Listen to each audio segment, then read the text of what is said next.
Je m'appelle Anne-Catherine Beck, j'ai été professeure de philosophie à la retraite maintenant.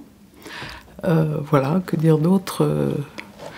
Je suis née à Guebwiller et je suis montée à Strasbourg après mes études scolaires, enfin en lycée, collège et compagnie.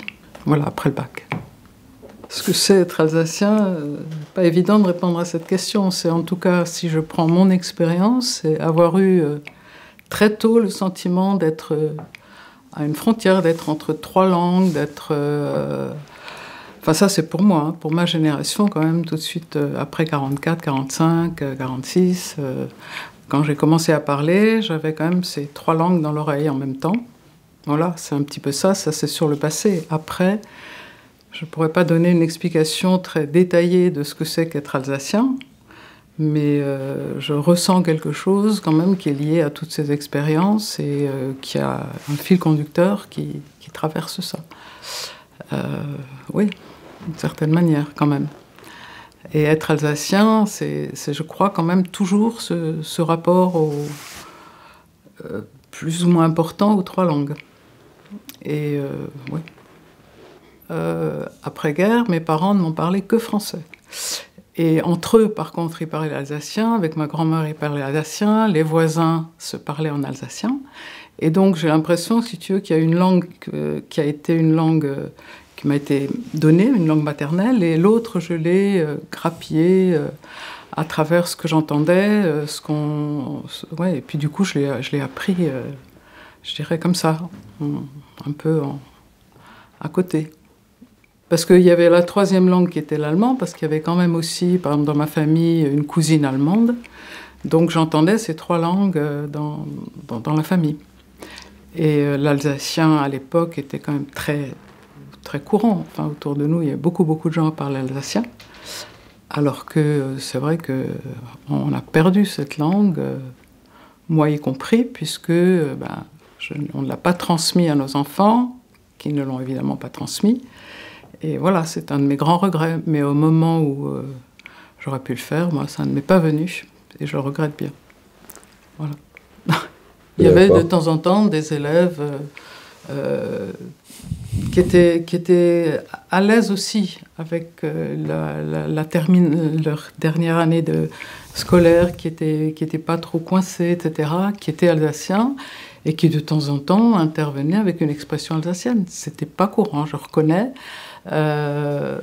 Et oui, c'est arrivé.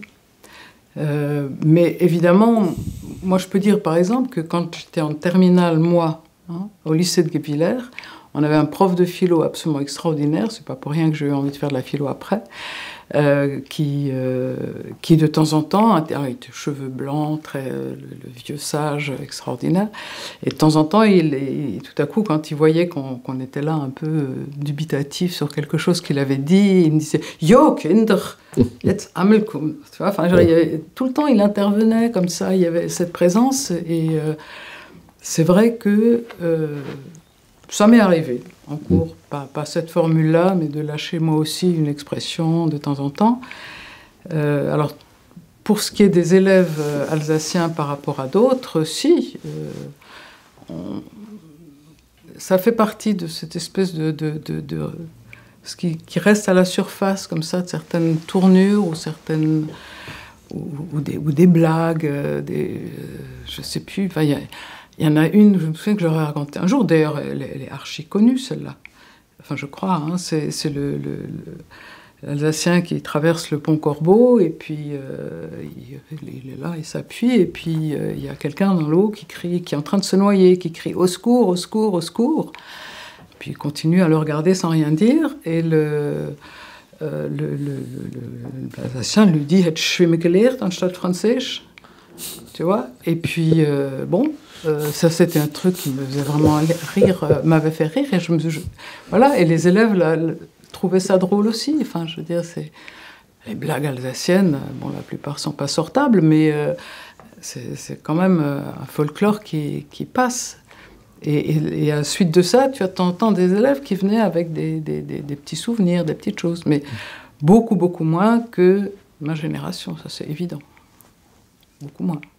Est-ce qu'avec mes amis, on parle en alsacien comme ça, couramment, comme on parlerait en français? C'est pas vrai. Donc, c'est facile de dire que ça se perd. En revanche, ce qui reste en permanence, c'est ces mots qu'on lâche de temps en temps, ces expressions qui traduisent quelque chose de l'esprit alsacien. Voilà. J'ai des amis qui me disent, quand elles parlaient alsacien, bon, alors c'est vrai que je ne parlais pas alsacien, puisque c'était pas ma langue maternelle.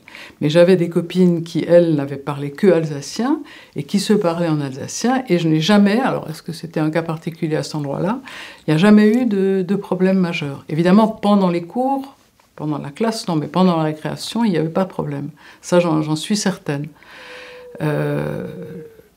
Que dire, j'étais aussi, alors une autre originalité quand même, c'est que j'étais dans l'école publique de Guebwiller pour mes années primaires, CP, CE1, et c'était des sœurs qui tenaient, j'ai eu des sœurs comme institutrices ou concordat. Ce qui fait que quand je dis ça, des gens me disent « Ah, mais t'étais dans une école privée ?» Je dis « Pas du tout, c'était les écoles publiques. » Bon, maintenant, il n'y en a plus, ça aussi, ça s'est perdu. Bon, je sais pas, on est parti solidaire donc de l'éradication de l'alsacien à ce moment-là? Non, pas du tout solidaire. Mais je pense qu'il y avait aussi de la part de certains Alsaciens ceux qui n'étaient peut-être pas trop bilingues, parce qu'il y en avait peut-être déjà à ce moment-là, non, il n'y en avait pas, peut-être pas. C'était quand même après la guerre, donc il y avait une espèce de très très désagréable tendance à assimiler un peu l'alsacien et l'allemand. Et voilà, donc je pense que c'était une grosse erreur. Mais je ne suis pas sûre que tout vienne de là.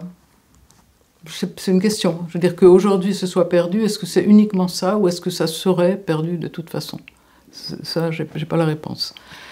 Noël, ce qui est flagrant, c'est que c'est peut-être le moment où j'ai le plus réalisé ce qu'était la différence entre l'Alsace et la France de l'intérieur. C'est que les Noëls de mon enfance, c'était vraiment les Noëls, comme tu peux imaginer, avec des brédeleux, bon, et le sapin, les chants de Noël allemands et français, il y avait les deux. Enfin, il y avait toute cette grande fête, c'était magique. Et à 16 ans, on m'a demandé de m'occuper d'enfants à Paris, dans une famille qui était à avenue Foch, très chic.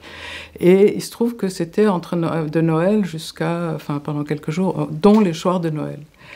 Et alors là, j'ai compris vraiment la différence, parce que le Noël, dans ces familles-là, c'était, je sais pas, une espèce de nouvel an. Il y avait absolument rien, mais rien du rapport à Noël tel que moi je le connaissais. Enfin bon, ça c'est pour dire qu'il y a quand même là des choses, et je crois que ça c'est resté. Enfin, hypothèse, je ne suis pas sûre. On est quand même assez nombreux tout en reconnaissant une appartenance à une église, à une éducation, je dirais, protestante ou catholique. Je parle de protestante pour moi. Quelque chose s'est perdu de la pratique, ouais, il y a quelque chose qui s'est passé là, et qui a passé, et pas, je crois que c'est assez fréquent. Ce qui n'empêche pas du tout, pour moi, ça ne change rien du tout au sentiment d'être alsacienne. Et je pense que, ouais, il me semble. Parce que s'il fallait réduire les Alsaciens à ceux qui fréquentent les églises catholiques et protestantes, il n'y aurait peut-être pas beaucoup d'Alsaciens, non? Apprendre l'alsacien, si c'est l'enseigner, je pense que si c'est les enfants auxquels on l'enseigne ne le parlent pas chez eux, il n'en restera rien. Et ça, j'en ai eu l'expérience par une de mes petites filles. Les parents ne le parlant pas, elle a su un moment plein de trucs, elle disait « multi », etc. Et puis tout à coup, plus rien. Pourquoi? Parce que ça n'a pas été continué. Et donc, immersion, ça voudrait dire quoi? Mettre les enfants en pension chez des familles qui ne leur parleront qu'alsacien pendant 5 ans. Si ce sont des familles qui, elles aussi parlent alsacien, pas de problème. Oui. Mais à mon avis, je peux me tromper, à mon avis, si dans les familles après, et les copains, les copines d'ailleurs ne le parlent pas, ça sera perdu. Ça a été le cas pour des enfants parfois qui ont été à l'étranger pendant jusqu'à l'âge de 5 ans et puis après ils ont oublié. Je peux me tromper, mais je ne suis pas très sûre que c'est ça, d'où la grande question. Comment sauver la langue?